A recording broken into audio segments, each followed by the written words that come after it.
शुक्रिया vice chairman साहब। कोई भाषण की शक्ल में नहीं है, एक शोक संतप्त गणतंत्र के एक अदना नागरिक समझिए या एक जनप्रतिनिधि समझिए, उसकी ओर से कुछ बातें कही जा रही हैं। और सबसे पहले माफीनामा उन तमाम लोगों को जिनकी मौत को भी हम एक्नॉलेज नहीं कर रहे हैं, जो हम जान ही रहे हैं कि वो मारे गए। तो ये माफीनामा सर सिर्फ मेरा नहीं है। मैं इसलिए ये बात कह रहा हूं कि मई के महीने में मैंने 6 आर्टिकल लिखे। संसद चल नहीं रही थी, कहां अपनी शिकायत ले जाते, किससे कहते। मुझे भाजपा के मित्रों ने, कई साथियों ने कॉल किया, बधाई दी। मैं उनका भी एहतराम करता हूं और कहता हूं कि ये भरोसा इस सदन का है कि हम सबको एक साझा माफीनामा उन लोगों के नाम भेजना चाहिए जिनकी लाशें गंगा में तैर रही थी। किसी ने कह दिया ये, किसी ने कह दिया वो। सर दूसरी चीज, मैंने कल सेक्रेटरी जनरल साहब से बात करने की कोशिश की, बाकी जगह भी। किसी 2 सत्र के बीच में सर 50 लोगों की ऑबिचुअरी आज तक कभी नहीं हुई संसदीय इतिहास में। राजीव सातव की उम्र थी जाने की इस दुनिया से। रघुनाथ महापात्रा जब मिलते थे गले लगाते थे, बोलते थे जय जगन्नाथ। अचानक में वो नहीं है। ये पीड़ा व्यक्तिगत है, आंकड़ा मैं नहीं कहना चाहता हूं, मेरा आंकड़ा, तुम्हारा आंकड़ा। अपनी पीड़ा में आंकड़ा ढूंढिए। एक व्यक्ति नहीं है इस देश में, इस सदन में, सदन के बाहर, उस सदन में जो ये कहे कि उसने किसी जानने वाले को ना खोया हो। सर पीड़ा कह सकता हूं। ऑक्सीजन के लिए लोग फोन करते थे, हम अरेंज नहीं कर पाते थे। लोग समझते हैं सांसद है, ऑक्सीजन पिछा देगा। 100 फोन में पूरे दिन में शाम को बैठ के देखते थे, सक्सेस रेट 2, सक्सेस रेट 3। हमको कौन सा आंकड़ा कोई बताएगा साहब? हमको नहीं, किसी आंकड़े की बात नहीं करनी है। हमें देखना है कि जो लोग गए वो जिंदा दस्तावेज छोड़ के गए हैं हमारे फेलियर का। मैं आपकी बात नहीं कर रहा हूं साहब। आप कहिएगा 70 साल में कुछ नहीं हुआ, मैं उसमें जाना ही नहीं चाहता। ये कलेक्टिव फेलियर है 47 से लेके अब तक की सारी सरकारों का। क्या बना दिया हमने? मुझे पता नहीं था कि अस्पताल और ऑक्सीजन का क्या रिश्ता होता है सर। ईमानदारी से कहता हूं, मैं मेडिकल बैकग्राउंड से नहीं आता हूं। सुबह से लोगों को दिखता था ऑक्सीजन ऑक्सीजन, रेमडेसिविर। मैं तो दवाइयों के नाम तक शुरू में सर प्रोनाउंसिएशन चेक किए कि कैसे उच्चारण करूंगा। ये हालत है। और तब हम आंकड़ों की बात कर रहे हैं, तब हम ये बात कर रहे हैं थैंक यू फलाना साहब, चिलाना साहब। सर मैं यहां से निकलता हूं, बहुत बड़ा विज्ञापन लगा हुआ है, मुफ्त वैक्सीन, मुफ्त राशन, मुफ्त इलाज। सर एक मिनट, मैंने किसी नहीं, please I don't want my time. मैं किसी दल की ओर से आज नहीं बोल रहा हूं।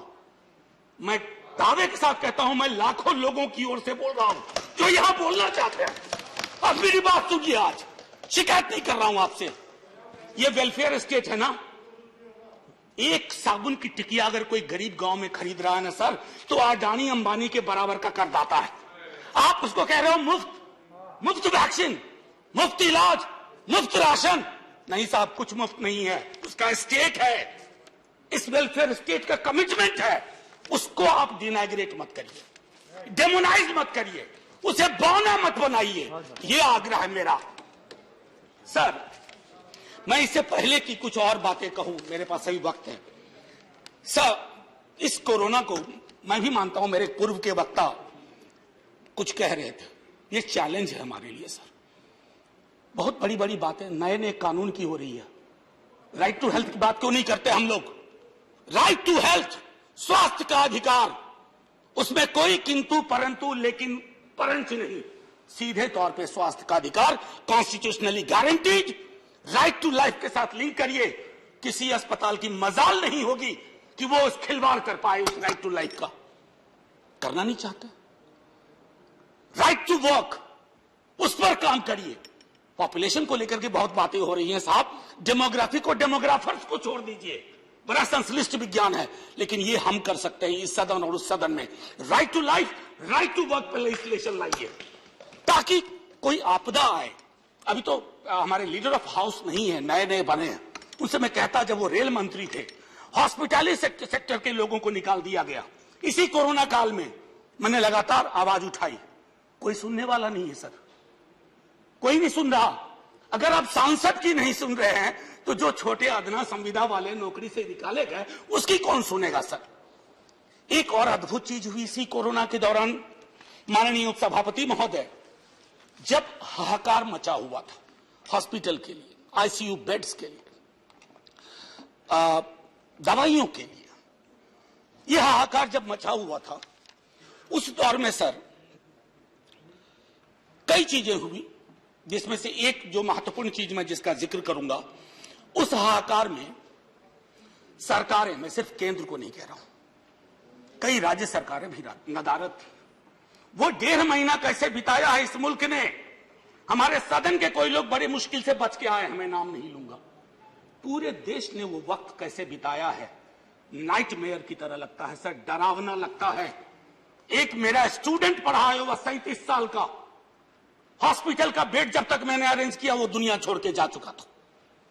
मैं इसलिए बार बार इसको इसलिए ये कह रहा हूं कि इसमें व्यक्तिगत पीड़ा को ढूंढिए, तब हम इसका निदान ढूंढ पाएंगे। मेरी नाव तुम्हारी नाव, मेरा काल तुम्हारा काल, ये तो बहुत कुछ हुआ, इस भौकाल से आपको कुछ हासिल नहीं होगा। सर बस 1 मिनट और लूंगा, जो मैं कहना चाह रहा था। सर एक खत मैंने मृतात्माओं के नाम लिखा था, कुछ कर नहीं पा रहा था, बेबसी में एक खत लिखा, जो लोग इस दुनिया से चले गए। उसमें कुछ मैंने सलाह दी थी सर सरकार से, और ये जो उस बीच में कहा गया कि सरकारें फेल नहीं की, सिस्टम फेल कर गया। अरे साहब, ये सिस्टम कौन क्या है? बचपन से सुनते थे कि सिस्टम के पीछे व्यक्ति होता है, सिस्टम के पीछे एक संरचना होती है। अगर वो सिस्टम फेल किया है, चाहे दिल्ली में या किसी गांव की गलियों में, तो वहां की सरकारें फेल गई। सिस्टम का नाम इसे मत दीजिए, क्योंकि यही वो सिस्टम बनाते हैं। धन्यवाद। और आप बस आखिरी टिप्पणी करने दीजिए। प्रोफेसर धन्यवाद, आपको ज्यादा टाइम दे चुका हूं मैंने। सर बस 10 सेकंड लूंगा। आज जय हिंद बोलने में भी वो खुलूस नहीं आ रहा है जो आम दिनों में हुआ करता है। मैं सिर्फ इतना आपसे आपके माध्यम से कहना चाहता हूं, मैंने एक शिकायत नहीं की सर, किसी से नहीं। किससे शिकायत करेंगे? आहत हूं, जगाना चाहता हूं स्वयं को भी, आपको भी, क्योंकि अगर गंगा में तैरती लाशें, सर जिंदगी में डिग्निटी चाहिए, मौत में उससे बड़ी डिग्निटी चाहिए। हमने अनडिग्निफाइड डेथ को विटनेस किया है, और अगर हमने इसको दुरुस्त नहीं किया सर, आने वाली सदियां माफ नहीं करेगी। आप बड़े बड़े इश्तहार छपवाओ, अखबारों के 4 पन्ने रंग दो, फलाना थैंक यू सर, इतिहास को थैंक यू कहने का मौका मिलना चाहिए। धन्यवाद। जय हिंद सर। अगर मेरी बात से फिर भी किसी को कष्ट पहुंचाओ, मैं उन्हीं लाखों लोगों की धन्यवाद डेड बॉडी के बिहाफ पे आपसे माफी मांगता हूं। जय हिंद। धन्यवाद। Next speaker is Sanjay.